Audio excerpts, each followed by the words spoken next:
Masih dalam keadaan yang serupa ketika para Sanctumites atau para penduduk Sanctum keluar dari persembunyiannya. Melihat Clark dan kawan-kawan, ekspresi mereka kaget, penasaran, dan juga waspada. Namun ketika melihat keadaan Murphy, seseorang dengan jubah hitam mengambil alih. Dia adalah Russell Lightbourne.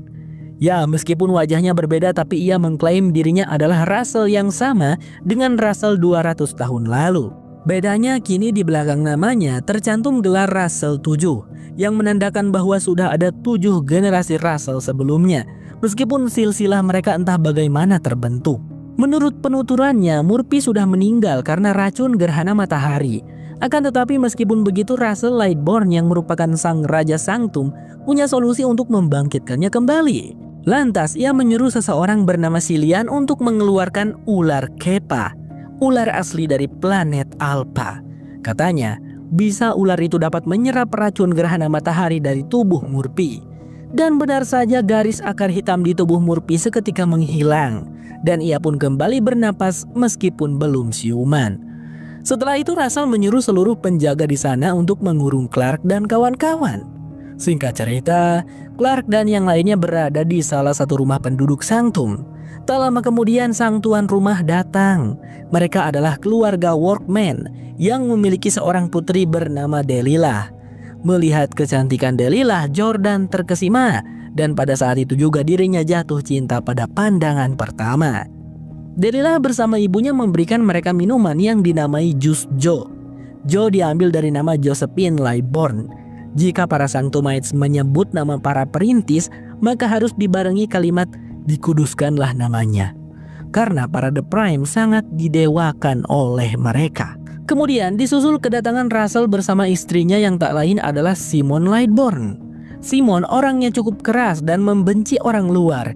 Namun Russell tampaknya punya pandangan sendiri terhadap kelompok Clark. Dari caranya berbicara dengan Clark, Russell seperti menyukai Clark dan bahkan mengajaknya untuk berdiskusi. Di samping itu, kedatangan Russell ke sana bermaksud untuk meminta Raven dan yang lainnya untuk memindahkan pesawat ke lingkungan Sanctum. Karena selain ancaman gerhana matahari, ada juga ancaman lain di luar perisai Sanctum yang tak kalah berbahaya dari gerhana matahari. Pada saat yang sama, di pesawat Maddie dan Gaia sedang latihan bela diri dan juga latihan mengendalikan pikiran untuk menguasai flame di kepalanya. Namun Maddie rupanya kurang beruntung karena flame di kepalanya selalu menunjukkan satu komandan yang mengerikan, yaitu Shadehedah, komandan kegelapan. Diyoza yang mendengar Gaia terus mengajari Maddie mengendalikan pikiran tampak tertawa. Karena menurutnya Maddie masih terlalu kecil dan anak sekecil itu harus berkelahi dengan waktu. Dengan beban berat sebagai komandan, seharusnya Maddie dibiarkan bermain menikmati masa kecilnya. Setelah mengobrol panjang, tiba-tiba Diyoza bangkit lalu mengeluarkan pisau dan satu orang dari balik semak-semak tumbang. Namun mereka terlambat karena orang-orang yang berkamuflase itu mengeluarkan racun yang membuat tubuh Gaia, Maddie, dan Diyoza lumpuh.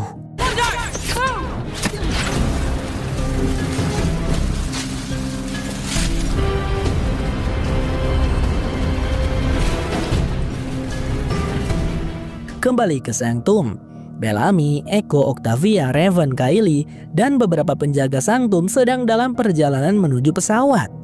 Saat di perbatasan kubah radiasi, Kylie sangat mewanti-wanti Bellamy CS bahwa di luaran sana ada sekelompok orang yang ingin membunuh dirinya dan juga para The Primes, maka mereka harus ekstra hati-hati.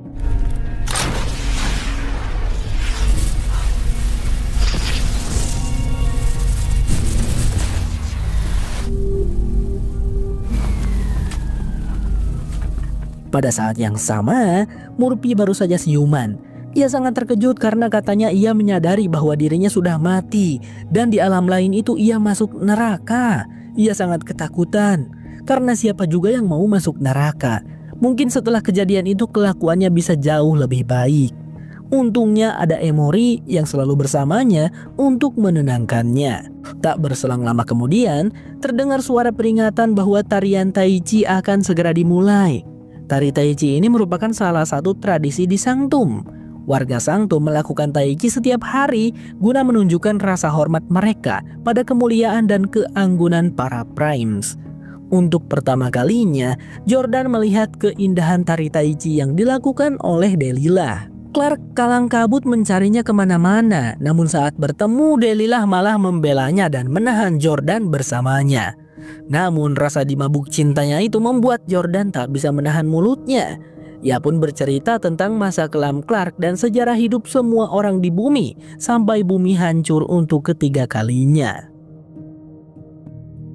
Kembali ke pesawat. Orang-orang yang menyerang Diyoza, Medi, dan Gaia adalah sekelompok organisasi yang dinamai Children of Gabriel, atau para Sanctumites menyebut mereka COG. Gabriel? Ya, Gabriel Santiago merupakan salah satu The Primes. Namun ada sejarah kelam yang menjauhkan dirinya dari Sanctum dan malah membangun organisasi penentang Primes. COG adalah bahaya yang dimaksud oleh Simon dan Kylie. COG sangat membenci The Primes karena alasan tertentu. Saat itu, alasan mereka menyerang pesawat adalah untuk mengambil persenjataan dan juga tubuh keluarga Kylie.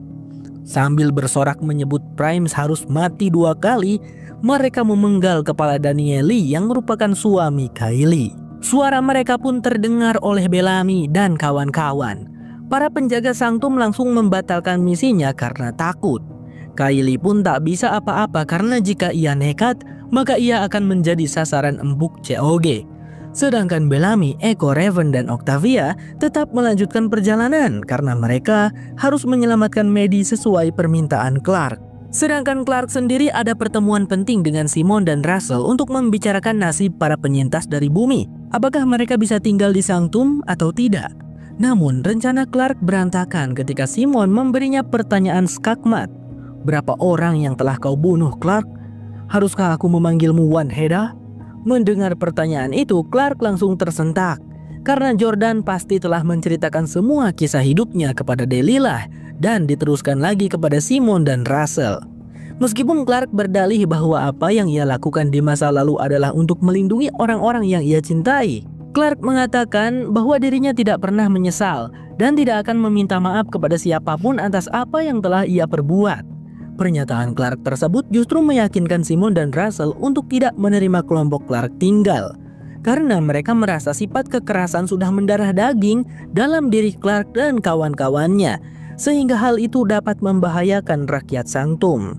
Terlebih lagi di dalam kapal induk terdapat 400 orang yang tertidur di dalam tabung somatik. Mereka adalah prajurit, pembunuh, dan teroris.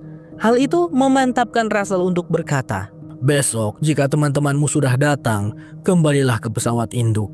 Karena jika tinggal di sini tanpa kubah radiasi, kalian tidak akan bisa bertahan." Clark pun hanya bisa menghela nafas. Singkat cerita, malam telah tiba dan malam itu akan muncul bulan kedua. Pada hari itu, Istana Sanctum akan mengadakan festival panen karena para petani di sana telah berhasil memanen hasil dari ladang-ladang mereka. COG juga menantikan hari itu. Karena khusus pada hari itu, orang-orang akan ramai di luar, sehingga mereka bisa menyusup masuk. Rencananya, mereka akan menunggu orang-orang dari bumi, yaitu Bellamy dan kawan-kawan. Karena mereka tahu bahwa Bellamy dan yang lainnya akan kembali membawa pesawat ke Sanctum, sehingga kubah radiasi Sanctum akan dibuka. Dan mereka akan memanfaatkan hal itu untuk kepentingan mereka. Namun setelah sekian lama menunggu, Bellamy dan kawan-kawan belum juga tampak batang hidungnya, sehingga membuat salah satu anggota COG hilang kesabaran. Ia memutuskan untuk pergi lebih dulu dengan membawa persenjataan yang telah mereka ambil dari pesawat. Padahal, Bellamy dan kawan-kawan sudah mengintai mereka dari balik semak-semak. Bellamy sengaja tidak menyerang karena mulai saat ini, ia berprinsip tidak akan ada lagi kekerasan untuk menghormati kesempatan yang telah Monty berikan kepada mereka. Namun, Octavia justru mengacaukan hal itu dan nekat pergi sendiri untuk menyerang COG. Alhasil karena ketangkasannya dalam berperang, Octavia berhasil mengalahkan semua anggota COG sendirian.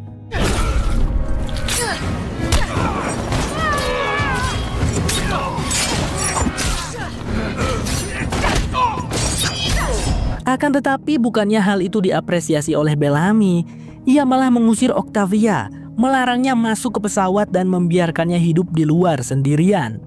Tentu keputusan kakaknya itu sangat menyakitkan baginya, tetapi yang paling menyakitkan adalah kata-kata terakhir Bellamy untuknya. adikku sudah mati. Lama sekali. Mendengar itu hati Octavia sakit. Di sisi lain, Jordan si kasmaran kembali mendatangi Delilah yang katanya ini adalah hari terakhir Delilah sebelum menjadi dirinya sendiri. Karena besok adalah hari yang istimewa baginya, yaitu hari penamaan, di mana Delilah akan berganti nama menjadi pria ke-7 ya. Meskipun begitu, Jordan tidak ambil pusing karena ia juga tidak begitu mengerti tentang tradisi itu. Namun semuanya menjadi petaka.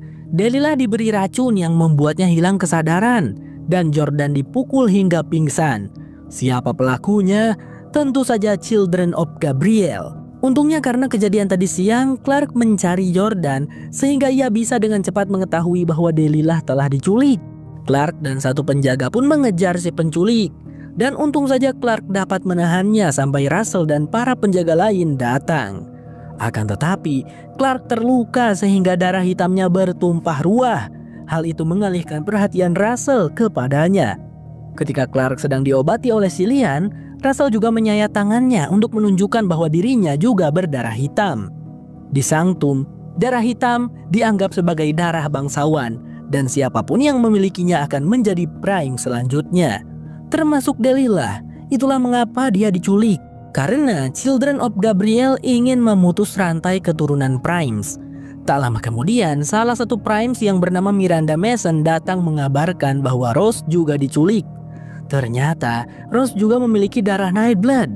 Singkat cerita, Bellamy dan yang lainnya telah kembali sampai di Sanctum. Tentu saja bersama Maddie, Diyoza, dan Gaia. Tak lama kemudian, Russell dan Simon datang membawa kabar gembira. Katanya, karena Clark telah menyelamatkan Delilah, mereka akan diberi kesempatan tinggal di Sanctum. Mendengar itu, mereka semua senang. Akan tetapi, karena terlalu girang, Maddie nyeletuk. "Clark, kau harus tahu Octavia dan Diyoza menyerang teroris." Mendengar nama Diyoza, Russell pun kaget dan mengkonfirmasi. "Apakah maksud kalian Carmen Diyoza?" "Ya, itu nama lengkapnya Diyoza." Saat Diyoza menjawab iya, Russell langsung menyuruh anak buahnya mengeluarkan Diyoza dari Sanctum. Rupanya reputasi Diyoza sudah dikenal di Sanctum, bahkan ada dalam buku sejarah mereka, bersebelahan dengan nama Adolf Hitler dan Osama bin Laden. Oh my god, jika kalian penasaran apa kejahatan Diyoza, diceritakan bahwa Carmen Diyoza dulunya merupakan seorang mantan anggota militer United States Navy yang kemudian membelot dan menjadi pemimpin kelompok pemberontak bersenjata. Ia memimpin berbagai serangan teroris berskala global yang menewaskan ribuan orang di seluruh dunia. Karena tindakan kejamnya itu, Diyoza menjadi buronan internasional paling dicari, hingga akhirnya ditangkap dan dipenjara di bumi sebelum kiamat nuklir terjadi. Itulah sebabnya dalam catatan sejarah penghuni Sanctum, nama Diyoza tercatat sejajar dengan tokoh-tokoh kejam seperti Adolf Hitler dan Osama bin Laden, sebagai simbol kehancuran dan teror dari masa lalu. Di sisi lain, Octavia berhasil mengikuti jejak COG dan menantang mereka untuk bertarung. Tetapi Octavia tidak tahu apa-apa tentang mereka yang sudah ratusan tahun berada di planet Alpha. Tanpa memerlukan senjata, seseorang bernama Saviera mengeluarkan racun dari tanaman yang membuat Octavia langsung pingsan. COG pun senang bukan kepalang karena hari ini mereka sudah mendapatkan 3 kepala The Primes, 1 Nightblood yaitu Rose, dan 1 gadis bumi yaitu Octavia. The Hundred bersambung. Masih di planet Alpha, keadaan Diyoza saat ini cukup memprihatinkan. Sebagai seorang ibu tunggal, ia harus berjuang sendiri di planet baru yang tidak ia kenal sedikit pun. Namun, Diyoza berjiwa besar dan pemberani. Urusan diusir dan bertahan hidup saja baginya hal yang sepele. Namun masalahnya ia akan melahirkan seorang bayi. Sebagai seorang ibu, ia tidak ingin anaknya tertinggal, apalagi tidak memiliki teman. Pada malam itu, Diyoza menyalakan api unggun sambil meratapi nasib anaknya ke depan. Tiba-tiba, 2 motor datang menghampirinya. Salah satu pengendara motor itu adalah Jade, pelayan kerajaan Sanctum. Maksud kedatangannya adalah ingin bekerja sama dengan Diyoza untuk mencari Rose. Jika ia berhasil, maka sebagai imbalan anaknya Diyoza diperbolehkan tinggal di Sanctum. Diyoza pun menerima tawaran itu dan ia difasilitasi sepucuk pistol dan 1 unit motor. Keesokan harinya merupakan hari penamaan untuk Delilah. Tetapi Russell dan Simon khawatir hal yang lebih mengerikan akan terjadi. Simon menyarankan agar membatalkan hari itu karena katanya pria bisa menunggu. Namun Russell menolak. Jika itu Josephine, apakah kamu akan sanggup menunggu? Lantas mau tidak mau mereka pun tetap akan menjalankan acara itu sesuai rencana. Oh iya, pria itu nama ya guys, bukan pria jenis kelamin. Hurufnya terdiri dari P-R-I-Y-A, pria. Sementara itu Dalilah dan Jordan sedang menghabiskan waktu bersama. Mereka berdua tampak serasi dan saling mencintai, tanpa mereka ketahui bahwa sebenarnya kebahagiaan itu hanyalah sementara. Tak lama kemudian, mereka turun dan menghadiri acara penting itu. Dalilah sangat dipuji-puji dan ia sangat bangga dengan hal tersebut. Namun di samping kebahagiaan itu ada yang merasa tidak. Misalnya Emory dan Murphy yang memilih tinggal di pesawat, Abby yang sedang bergelut di perpustakaan mencari ilmu untuk mengobati Ken, dan Raven yang belum lama ini kehilangan kekasihnya, Shaw. Ia murung sendirian. Tak lama kemudian suara Russell Lightbourne terdengar di mana-mana. Semua orang pun keluar untuk menyaksikan pidatonya. Pertama-tama, ia mengatakan 4 pilar sanctum, yaitu pertobatan, pembaruan, sukacita, dan kebangkitan. Hari ini adalah hari kebangkitan pria Desai. Agak bingung bagaimana konsepnya bisa menjadi kebangkitan dari pria. Tapi kita lanjut saja dulu ya teman-teman. Selanjutnya Russell sangat dramatis karena menutup pidatonya dengan permintaan maaf dan tangisan penyesalan karena telah gagal menjaga para primes dari Children of Gabriel, COG. Lalu acara diakhiri dengan saling bermaaf-maafan satu sama lain. Namun di tengah-tengah kerumunan Clark tampak kebingungan. Ia harus meminta maaf kepada siapa? Akhirnya ia menemui Raven yang sedang menyendiri. Raven tak mengindahkan permintaan maaf Clark karena menurutnya mudah saja melakukan hal yang fatal lalu tinggal meminta maaf. Apalagi perihal permasalahannya di lembah dangkal ketika Clark menjebak Raven dan Shaw untuk disiksa McCreary. Kau tahu Clark, masalahnya bukan soal meminta maaf. Setiap kali kau melakukan sesuatu yang buruk, kau selalu bilang menyesal. Tapi setelah itu kau mengulanginya lagi dan lagi. Clark dan semua pilihan sulitnya, setidaknya kau seharusnya berani bertanggung jawab atas orang-orang yang kau pilih. Bellamy, orang yang kau tinggalkan untuk mati di arena, dia bahkan pernah meninggalkan adiknya sendiri untuk mati di hutan karena adiknya dianggap sebagai ancaman bagi semua orang yang dekat dengannya. Dan kau tahu satu-satunya perbedaan antara kau dan Octavia? Bedanya Octavia tidak pernah pura-pura menyesal seperti kau, ucap Raven panjang lebar, menyadarkan Clark akan seberapa buruk dirinya. Sedangkan jauh di antah berantah sana, Octavia dan Rose sedang disiksa oleh COG. Octavia dipaksa untuk memberitahu siapa lagi yang memiliki Nightblood selain Clark. Tetapi Octavia sama sekali tak menjawabnya dan malah meludahi anggota COG yang kita sebut saja Tos. Melihat kelancangan Octavia, Tos ingin membunuhnya saat itu juga, tetapi Xavier menghentikannya. Katanya Octavia dan Rose akan dibawa menuju Old Man, yaitu pemimpin mereka yang tak lain adalah Gabriel Santiago. Namun keberadaan Gabriel berada jauh di dalam hutan dan mereka pun sudah lama tidak bertemu dengannya, sehingga mereka tidak tahu apakah Gabriel masih hidup atau tidak. Ini saya masih bingung guys, kenapa orang-orang di 200 tahun yang lalu nama-namanya masih ada di masa sekarang? Apakah keturunannya atau bagaimana? Mungkin nanti akan ada penjelasannya. Tidak jadi membunuh Octavia dan Rose, mereka lebih memilih melanjutkan perjalanan untuk bertemu sisa kru lainnya. Singkat cerita, mereka pun sampai di tempat pertemuan. Xavier menawari Octavia dan Rose makanan, namun Octavia malah menendang tangannya. Tak lama kemudian, kru Children of Gabriel lainnya datang, dan Xavier menghampiri mereka tanpa sadar bahwa pisau di tasnya tertinggal lalu diambil Octavia. Tapi sepertinya Xavier memang sengaja meninggalkan pisau itu agar Octavia bisa kabur, sehingga COG tidak bisa membunuhnya. Saat menyadari Octavia dan Rose hilang, Xavier terlihat tidak panik dan hanya berdiri saja seperti sudah tahu bahwa hal itu akan terjadi. Sedangkan Octavia dan Rose sudah berada jauh dari mereka. Singkat cerita, malam hari pun tiba. Jalanan di hutan semakin gelap dan Rose sudah kelelahan karena telah berlari seharian. Octavia berusaha menyemangatinya dan menguatkan Rose agar tidak menjadi penakut. Namun, tiba-tiba mereka dikepung dari segala arah. Octavia tidak memiliki senjata dan ia hanya sendiri. Yang bisa ia lakukan hanyalah mengambil tongkat di dekatnya untuk membela diri. Tetapi untungnya lampu motor tiba-tiba menerangi mereka. Itu Diyoza dan Jed datang di waktu yang tepat. Tetapi Tos berhasil menembak Rose yang kemudian langsung dibunuh oleh Octavia. Jed pun langsung memeluk Rose dengan histeris. Sambil membawa mayat Rose, Jed akan kembali ke Sanctum. Sedangkan Diyoza dan Octavia akan bekerja sama menemukan Gabriel Santiago, sang old man, yang tidak diketahui keberadaannya di mana. Tetapi jika mereka menemukannya, mereka akan membunuhnya. Karena Rose meninggal, kesepakatan Diyoza dengan Jed batal. Diyoza pun membuat kesepakatan lain. Jika ia berhasil membunuh old man, maka Jed memastikan kesepakatan mereka akan berlaku kembali. Berbanding terbalik dengan keadaan di hutan, Sanctum sedang melaksanakan pesta meriah dan mewah. Clark datang dengan gaun berwarna navy yang sangat cocok dengan kepribadiannya. Ia pun langsung diajak berdansa oleh Cillian. Saat ini Cillian tampak sangat memperhatikan Clark. Setelah sebelumnya ia mengobatinya ketika menyelamatkan Delilah.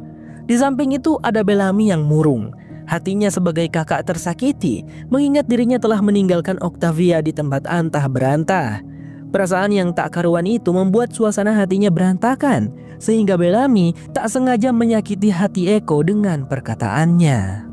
Di samping kemewahan pesta, Raven mengasingkan diri di sebuah bengkel motor milik Riker Desai. Meskipun salah satu Primes, Riker tampak lebih rendah hati daripada para Primes lainnya. Ia mempersilahkan Raven untuk memperbaiki motor yang rusak. Tak lama kemudian Riker pergi dari bengkel untuk menghadiri acara puncak hari penamaan. Di depan istana, Delilah disambut oleh Russell, Simon, Kylie, Miranda, dan Riker. Lalu ia dipersilahkan untuk masuk ke dalam ruangan misterius. Prosesnya berlangsung lama. Jordan menunggu di luar dengan cemas. Ia mondar-mandir ke sana kemari menantikan Delilah kembali ke pelukannya. Tak lama kemudian, Kylie, Simon, Miranda, Riker, dan Delilah versi terbaru keluar. Anehnya, Delilah yang polos dan anggun seperti menjadi pribadi yang berbeda. Ia kini lebih tegas, sombong, dan yang paling penting, ia tidak mengenali Jordan sama sekali. Padahal baru beberapa jam yang lalu, ia dan Jordan saling bermesraan. Kini Jordan tidak diizinkan untuk mendekatinya bahkan 1 inci pun. Yang lebih mengherankan lagi bagi Jordan, sosok Delilah yang kini mengganti nama menjadi pria Desai 7 justru lebih mengenal Riker Desai yang baru saja ia temui, bahkan memanggilnya son atau anak. Sebenarnya apa yang terjadi? Di samping itu, Clark dan Cillian menyaksikan kejadian itu dari balik jendela. Namun Clark malah tidak sengaja melihat lukisan Cillian. Lukisan itu menampilkan wajah Clark dan kawan-kawan. Namun wajah Clark berbeda sendiri karena dilingkari. Clark pun langsung menyadari bahwa Cillian adalah salah satu anggota Children of Gabriel. Namun belum sempat kabur, Clark malah terkena racun yang membuatnya lumpuh. Tiba-tiba para penjaga datang, menggagalkan rencana Cillian untuk membawa Clark kepada COG. Saat ia akan dibawa menghadap Russell, Cillian malah bunuh Dirot sambil berkata, "Matilah para perintis." Sebenarnya apa yang membuat orang-orang ini sangat membenci Primes? Sedangkan Clark yang masih lumpuh dibawa ke ruangan misterius yang tadi dimasuki oleh Delilah. Di sana terdapat patung-patung tengkorak dan Clark ditidurkan di sebuah meja. Clark yang tidak bisa berbuat apa-apa hanya bisa mendengar perdebatan kecil Simon dan Russell. Mereka berdebat tentang host yang kemungkinan akan lahir sekitar 35 tahun lagi dan membutuhkan waktu 21 tahun hingga pikirannya siap. Maka mereka harus menunggu sekitar 56 tahun lagi untuk membangkitkan putri mereka. Host yang dimaksud adalah orang yang berdarah hitam atau Nightblood. Lalu, Simon mengeluarkan sesuatu dari kalungnya, yaitu sebuah flame. Namun, mereka menyebutnya Mind Drive karena hanya memuat satu pikiran saja, berbeda dengan flame yang dimiliki Maddie. Di dalam Mind Drive itu terdapat ingatan anak Russell dan Simon yang tak lain adalah Josephine. Lantas, Clark pun akan dijadikan inang baru bagi ingatan Josephine itu. Masalahnya, ingatan Clark akan tergantikan, sehingga dengan kata lain Clark yang asli akan menghilang. Oh, pantas saja Delilah tidak mengenali Jordan, karena pikiran dan ingatannya sudah tidak ada, telah tergantikan oleh ingatan pria. Tanpa tahu ada yang terjadi pada Clark, Bellamy menghampiri Echo dan menyesali perbuatannya tadi. Echo pun memahami Bellamy dan memaafkannya. The Hundred bersambung.